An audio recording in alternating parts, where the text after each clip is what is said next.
आपकी high demand पे मैं आपके लिए लेके आ चुकी हूँ फिजिकल केमिस्ट्री के क्लास 12 के सभी फॉर्मूलाज एक ही जगह पे। But before starting that, happy valentine's day to all my cutie pies here. So बच्चा, मुझे पता है तुम यही सोच रहे हो कि मैम हमारे लिए क्या ही वैलेंटाइन डे है, ना हमें कोई गिफ्ट देता है ना हमें कोई विश करता है। तो यार विश तो हमने आपको कर दी है, लेकिन अभी गिफ्ट की अगर बात करें तो वो भी आपके लिए बिल्कुल लेके आए हैं आपकी तैयारी को और भी बढ़िया बनाने के लिए। तो बच्चा यहाँ पे आपके लिए गिफ्ट आ चुका है। अब यार ये इस गिफ्ट में मैं ऐसा क्या स्पेशल है, तो हमेशा बेटा ये चीज याद रखना, अगर आपको सिलेक्शन लेनी है तो उसके लिए 4 चीजें होती है बहुत ज्यादा जरूरी। पहली चीज होती है सेशन देखना, उसके नोट्स आपके पास होने चाहिए, बेस्ट नोट्स आपके पास अवेलेबल होने चाहिए। बेस्ट होता है कि अगर आपके पास हैंड रिटन नोट्स हो। हमें पता है कि अभी तुम्हारे हैंड रिटन नोट्स बनाने का टाइम है नहीं, तुम्हारे पास सिर्फ 2 महीने रहते हैं, तो डोंट वरी, हमारे नोट्स आपको मिल जाएंगे इसी लिंक पे, ठीक है। हमारे खुद के बनाए हुए नोट्स तुम्हें मिल जाएंगे।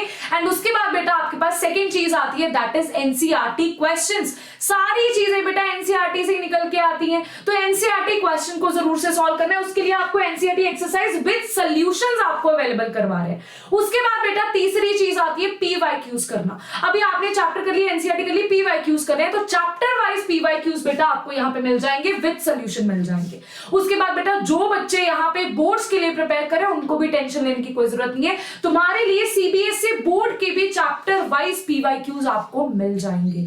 एंड बेटा अगर आप चाहते हो कि चलो यार एक काम करता हूं, आज ना 2021 का पेपर लगाता हूं सारे के सारे चैप्टर का, अब इसके लिए क्या करना है आपको, chapter wise PYQs, chapter wise NEET year wise PYQs भी आपको मिल जाएंगे, जैसे 2021 का 22 का कोई भी लगा लो, it's like a mock test for you.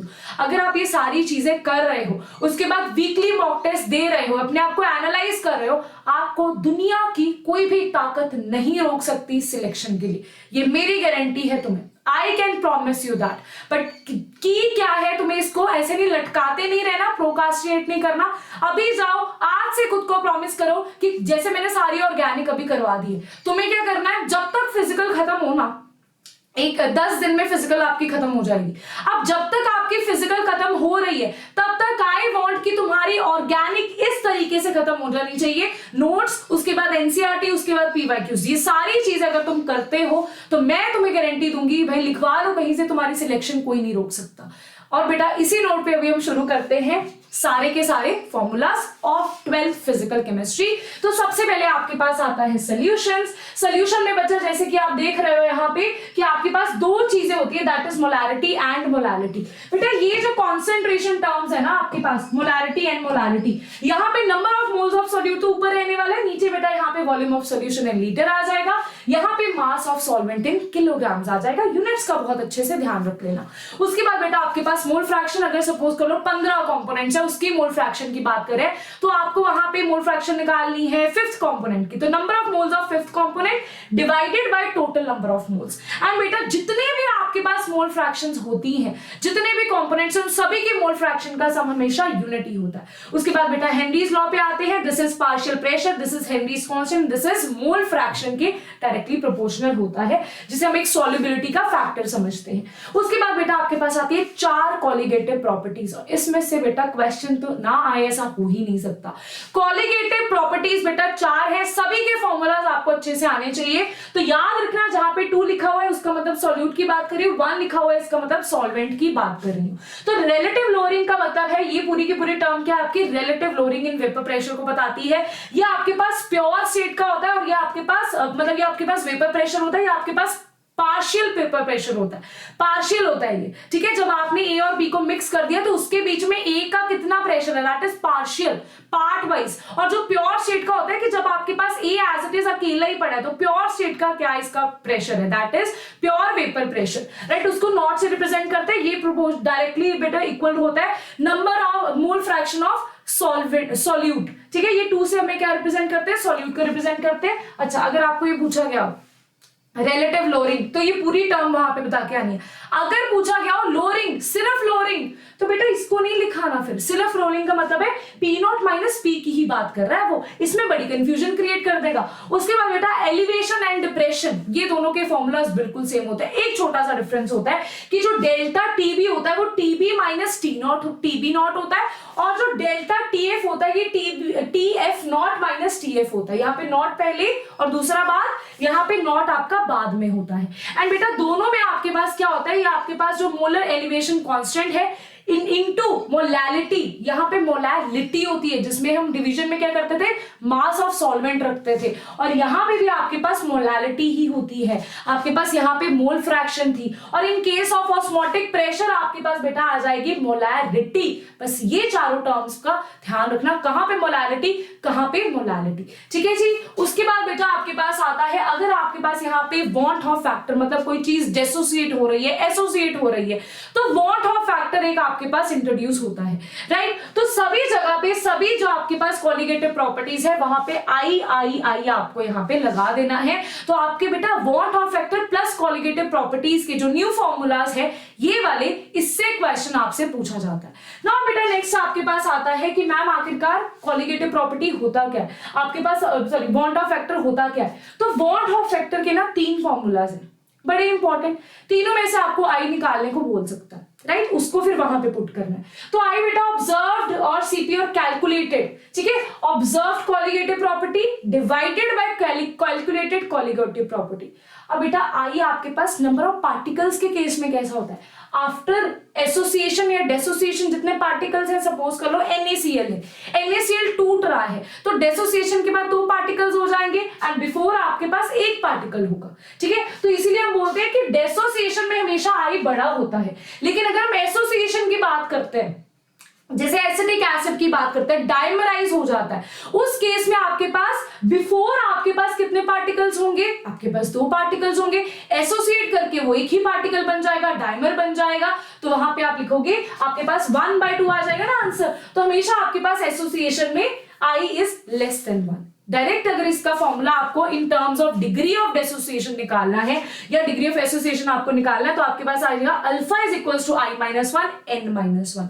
n होता है कितनी चीजों में टूटा या जुड़ा, जैसे MgCl2 के 3 आएंगे, 3 में जुड़ा, 2 Cl और 1 Mg, NaCl बेटा 2 में टूटा, उस तरीके से हम n को निकालेंगे। अगर डाइमराइज हो रहा है तो वहां पे n की वैल्यू 2 आएगी, ट्राइमराइज हो रहा है तो n की वैल्यू 3 आएगी। इस तरीके से आप यहाँ पे i एंड अल्फा को साथ में कर सकते हो इन case of degree of association. उसके बाद बेटा आपके पास आता है राउल्ट्स लॉ। राउल्ट्स लॉ क्या होता है, देखो जरा, Pa is equals to Pa not into mole fraction of A। इसका मतलब यहां पे ये बात कर रहा है P नॉट की। नॉट का मैंने आपको बताया कि not P not A that is pure state का, आपके पास A और B है, अगर A बेटा प्योर स्टेट में उसके कितना वेपर्स है that is P not A। अगर मैंने A और B को मिक्स कर दिया, अब जो A है उसका क्या हालचाल है, उसके अकॉर्डिंग आएगा पार्शियल वेपर प्रेशर की पार्ट वाइज, अगर उसको मैंने मिक्स कर दिया अब उसका कितना वेपर प्रेशर है, राइट। उसी तरीके से बेटा यहाँ पे राउल्ट्स लॉ आता है, जो राउल्ट्स लॉ को फॉलो करते हैं दे आर आइडियल सॉल्यूशन, जो नहीं फॉलो करते हैं नॉन आइडियल होता है। दोनों की एग्जांपल पॉजिटिव नेगेटिव डेविएशन की भी आपको करनी होती है। उसके बाद बेटा आपके पास आता है electrochemistry, second chapter of physical chemistry. अब बेटा यहाँ पे देखो आपके पास क्या कुछ आएगा, एनोड एंड कैथोड। अगर आपको सेल की रिप्रेजेंटेशन दी हुई है, ये एनोड होगा ये कैथोड होगा। अब एनोड साइड पे हमेशा याद रखना आपके पास लॉस ऑफ इलेक्ट्रॉन्स होता है, ऑक्सीडेशन होती है। यहाँ पे M से Mn पॉजिटिव, मतलब ये केटायन में बदल रहा है, लॉस कर रहा है, लूज कर रहा है इलेक्ट्रॉन्स को। यहाँ पे बेटा कैथोड में हमेशा रिडक्शन होती है, गेन ऑफ इलेक्ट्रॉन्स होता है, तो आपके पास, और आपके पास ऑक्सीडेशन वाला हमेशा लेफ्ट साइड पे, रिडक्शन वाला हमेशा राइट साइड पे लिखा जाता है in case of cell representation. और ये जो डंडियां सी है ना, तो दीज आर सॉल्ट ब्रिजेस। अब देखो बच्चा आपके पास इस तरीके से भी क्वेश्चन आता है, नर्स्ट इक्वेशन पे क्वेश्चन पूछा जाता है। उसके लिए ये चीज याद रखना कि ई जो सेल है आपके पास, E cathode minus E anode, और ये दोनों ई जो होंगे they are not oxidation potential.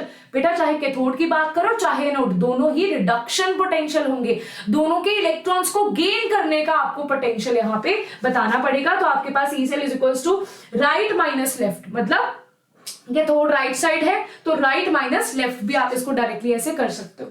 अब बच्चा आपके पास एक और चीज आती है that is standard reduction potential.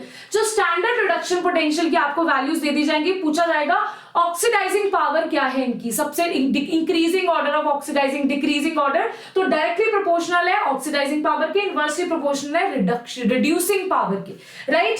After that बच्चा you have Nernst equation. Nernst equation में बच्चा देखो आपके पास this is very simple equation. यहाँ पे बेटा E cell is equals to, कोई भी आपको टेम्परेचर गिवन हो तो वहां पे टेम्परेचर केल्विन में लेना है। E naught cell, E naught cell कहां से निकालोगे, E naught cathode minus E naught anode minus R T N F. F बेटा आपके पास कांस्टेंट होता है, एन होता है नंबर ऑफ इलेक्ट्रॉन्स कितने गेन हुए और कितने लूज हुए एक ही रिएक्शन में। और आपके पास बेटा natural law of oxidation by reduction, ऊपर हमेशा जिसकी ऑक्सीडेशन हो रही है, नीचे हमेशा जिसकी रिडक्शन हो रही है। इसके बाद बेटा अगर हम टेम्परेचर, स्टैंडर्ड टेम्परेचर की बात करें, एफ की वैल्यू पुट कर दे, आर की वैल्यू पुट कर दे, तो आपके पास ये इक्वेशन आ जाती है। यूजुअली आप इसी इक्वेशन को यूज करते हो, राइट। उसके बाद बेटा आपके पास एट इक्विलिब्रियम की बात करते हैं, ई सेल जीरो होता है, डेल्टा जी भी आपका जीरो होता है। इस केस में अगर यहाँ पे वैल्यूज पुट करेंगे आपके पास ई नॉट की वैल्यू आ जाती है इन terms of log K C. K C equilibrium constant and E naught cell को आपको कैसे इक्वेट करना है। आफ्टर दैट बेटा आपके पास गिब्स फ्री एनर्जी की बात करें तो आपके पास delta G naught minus n F E naught. अब Gibbs free energy and delta and E naught cell की साथ में आपको देखो इसमें ना 3-4 जगह से क्वेश्चन बन सकते हैं। गिब्स फ्री एनर्जी थर्मोडायनेमिक्स में भी होती है तो वहां से निकल के यहां से पूछ लेगा क्वेश्चन, तो ऐसे मिक्स हो सकते हैं क्वेश्चन, राइट। उसके बाद बेटा आपके पास अगर आपने यहाँ पे दिस इज स्टैंडर्ड एंड आपके पास किसी भी टेम्परेचर पे, तो delta G equals to delta G not plus 2.303 RT log QC. What is QC? This is reaction quotient, जो आपने इक्विलिब्रियम कांस्टेंट में पढ़ा था। इक्विलिब्रियम केमिकल इक्विलिब्रियम में आपने पढ़ा होगा कि जब आपके पास किसी भी टाइम पे आप इक्विलिब्रियम को चेक करते हो दैट इज इक्विलिब्रियम, अगर आप इक्विलिब्रियम पे चेक करो दैट इज इक्विलिब्रियम कांस्टेंट, अगर किसी भी टाइम पे चेक करो that is your reaction quotient, that is by QC. और अगर आपका ये इक्विलिब्रियम कांस्टेंट है, ये क्यूसी है, तो आपको बैक रिएक्शन करना पड़ेगा। अगर आपका क्यूसी कम है तो आपको फॉरवर्ड रिएक्शन करना पड़ेगा, राइट। ये दोनों इक्वल होंगे तभी आपके पास इक्विलिब्रियम अचीव होता है। तो जब आपके पास इक्विलिब्रियम नहीं है तो यहाँ पे आप क्यूसी लिख दोगे, जब इक्विलिब्रियम हो जाएगा तो आपके पास ये वाली वैल्यू आ जाएगी। अब देखो आपके पास कितना spontaneous and non spontaneous reaction की बात करते हैं। स्पॉन्टेनियस में डेल्टा जी हमेशा नेगेटिव होती है, ई सेल बेटा आपके पास greater than that is positive होता है। नॉन स्पॉन्टेनियस में डेल्टा जी बेटा आपकी ग्रेटर देन 0 होती है और ई सेल बेटा आपके पास नेगेटिव होता है। नेक्स्ट आपके पास बेटा आता है रेजिस्टेंस, रेजिस्टिविटी। इसके केस में देखो ये आपके रेजिस्टेंस के, आपके कंडक्टेंस के फॉर्मूलाज है। के जो होता है बेटा आपकी कंडक्टिविटी होती है दैट इज कापा, इसको बोलते हैं कापा। ये होती है बेटा आपकी रेजिस्टिविटी दैट इज रो, जिसको हम ऐसे रो से रिप्रेजेंट करते हैं। एंड सेल कांस्टेंट बेटा L/A होता है। अब देखो आपके पास ये सारी तो इनके यूनिट्स हैं और इनके नाम क्या है with the symbols, like this is rho, this is resistivity, C conductance, K kappa that is conductivity, R है आपके पास रेजिस्टेंस, राइट। और बेटा यहाँ पे हम देखते हैं मोलर कंडक्टिविटी। अभी कापा जो होती है वो होती है आपकी नॉर्मल कंडक्टिविटी, राइट। अगर आप उसको मोलर कंडक्टिविटी 1 मोल के लिए डिफाइन करते हो तो उसे बोलते हैं मोलर कंडक्टिविटी।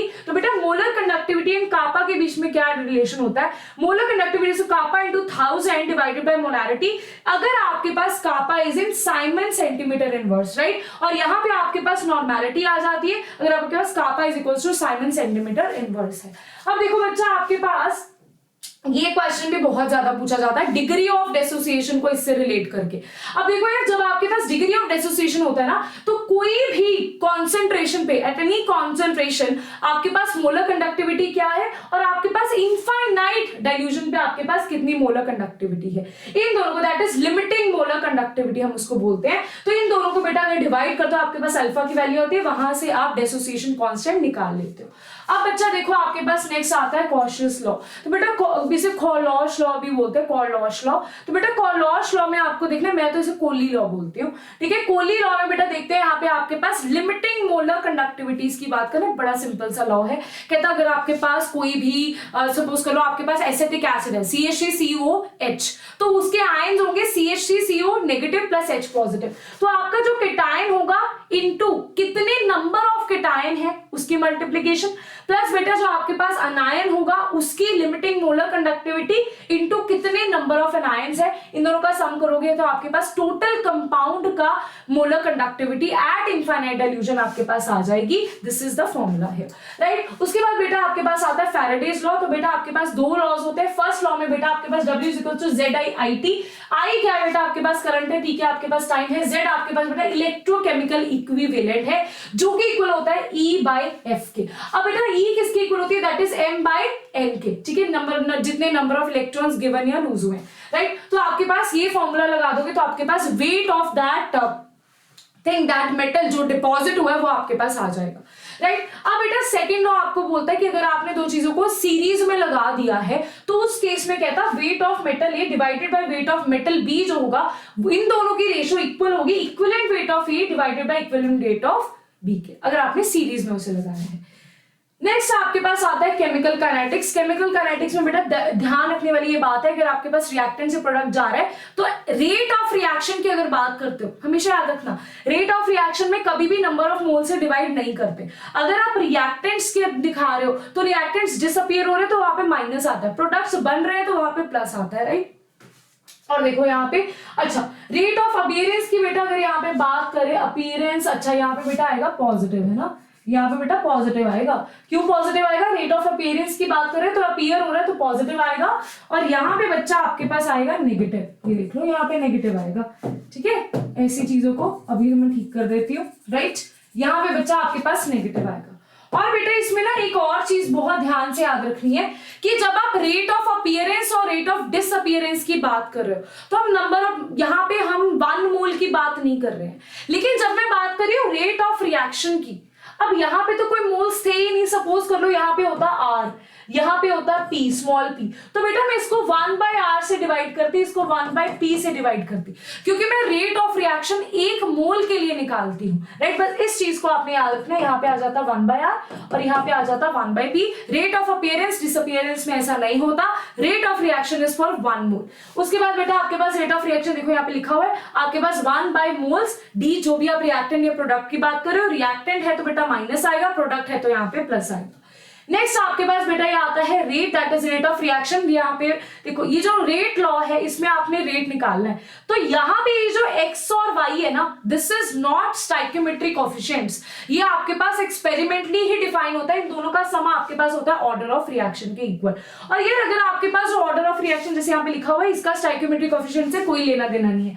अब देखो आपके पास अगर 0 है तो 0 ऑर्डर, अगर इन दोनों का सम 1 है फर्स्ट ऑर्डर, 2 है तो सेकंड ऑर्डर, 3 है तो थर्ड ऑर्डर, अकॉर्डिंगली बेटा इसके फॉर्मूलाज है। अब अगर आपको कोई रेट कांस्टेंट का यूनिट पूछे तो आपको सिर्फ यहाँ पे n जो है that is order of that reaction, तो बेटा आपके पास मोल पर लीटर 1 - n सेकेंड्स पर सेकेंड यहाँ पे, ठीक है। अब देखो यार यहाँ पे सपोज कर लो 0 है, 0 ऑर्डर रिएक्शन, तो आंसर आ जाएगा मोल पर लीटर पर सेकेंड, राइट। अगर यहाँ पे है n इज इक्वल्स टू 1 तो ये सारी टर्म बेटा 0 आ जाएगी, आंसर आ जाएगा सिर्फ पर सेकेंड, राइट। उस तरीके से आपको इसके यूनिट्स निकालने हैं। अब बच्चा आपके पास नेक्स्ट आता है सभी के लॉ। 0 ऑर्डर के लिए आपके पास रेट कांस्टेंट का क्या इक्वेशन है, या आपके पास इनिशियल कॉन्सेंट्रेशन है, या आपके पास T टाइम पे कॉन्सेंट्रेशन है, और अगर आपको उसका हाफ लाइफ पीरियड निकालना है, कैसे निकालना है, यहाँ पे आपका रेट कांस्टेंट है, राइट। बस इसी तरीके से आपको बेटा क्वेश्चन आता है, फर्स्ट ऑर्डर होगा तो आपको ये वाला फॉर्मूला अप्लाई करना है, वेरी इंपॉर्टेंट। अगर और यार एक चीज और याद रखना, ये भी पूछा जाता है कि आपके पास जो 0 ऑर्डर रिएक्शन है उस पर इनिशियल कॉन्सेंट्रेशन पे डिपेंड करता है हाफ लाइफ, ठीक है। और अगर बेटा हम बात करते हैं फर्स्ट ऑर्डर पे, उस पर कोई डिपेंड नहीं करता, रेट कांस्टेंट पे डिपेंड करता है, कॉन्सेंट्रेशन पे कोई डिपेंड नहीं करता। अगर आप बात करते हो सेकंड ऑर्डर की तो बेटा यहाँ पे इनवर्सली प्रोपोर्शनल होता है इनिशियल कॉन्सेंट्रेशन के, इसी तरीके से बेटा आपके पास आगे चलता रहता है। अब आपके पास आता है बेटा आपको mainly first and second order के क्वेश्चन पूछे जाते हैं। नेक्स्ट आपके पास आता है एक्टिवेशन एनर्जी के अकॉर्डिंग, सो ये इज एक्टिवेशन एनर्जी, राइट। अब देखो बेटा आपके पास ये दो रेट्स है, ठीक है, ये आपके पास K2/K1 है। अब कहता है यहाँ पे जो आपके पास रेट कांस्टेंट है उसकी इक्वेशन 2 टाइम पे इन्होंने दी हुई है कि T1 पे इतना रेट कांस्टेंट है, T2 पे इतना है, तुम्हें बताना है एक्टिवेशन एनर्जी इसकी क्या होगी। तो कोई भी टर्म यहाँ पे वो मिस कर देगा और ये वाला फॉर्म आपका डायरेक्टली यूज हो जाएगा, राइट। ओके एवरीबॉडी, चलो तो बेटा इसी से आपके क्लास 12 के सभी फिजिकल केमिस्ट्री के फॉर्मूलाज रिवाइज हो चुके हैं। तो कोई भी चीज में दिक्कत आती है तो मुझे जरूर से बताना। नेक्स्ट वीडियो आपके ये आने वाली है लॉग एंड एंटी लॉग पे। अगर आप चाहते हो, अगर आप एक्साइटेड हो उस चीज के लिए, तो सभी बच्चे जरूर से कमेंट सेक्शन में उसको लिखना। एंड बेटा एक चीज और लिखना जरूर, मेरे को सुन के बड़े अच्छा लगेगा कि आपका नेक्स्ट 1 वीक का टारगेट क्या है। ये जो आपको यहाँ पे सरप्राइज मिला है, ये जो आपको बेटा यहाँ पे सरप्राइज मिला है, एक मिनट, ये जो आपको यहाँ पे सरप्राइज मिला है, तुम इसका फायदा कैसे उठाने वाले हो। सभी बच्चे मेरे को कमेंट सेक्शन में अपना टारगेट बताएंगे कि हम नेक्स्ट 1 वीक में कौन कौन से चैप्टर्स फिनिश कर देंगे, राइट। अगर जो सभी बच्चे बताएंगे और फिर ईमानदारी से मेरे को बताएंगे कि करे थे या नहीं करे थे। तो ऑल द वेरी बेस्ट बच्चों, इसी तरीके से पढ़ाई करते हो, लगे रहो। सिर्फ 2 महीने रह गए हैं, अब नहीं तो कब, अब नहीं करोगे तो कब करने वाले हो। काश कभी भी नहीं होनी चाहिए लाइफ में। All the very best, see you all.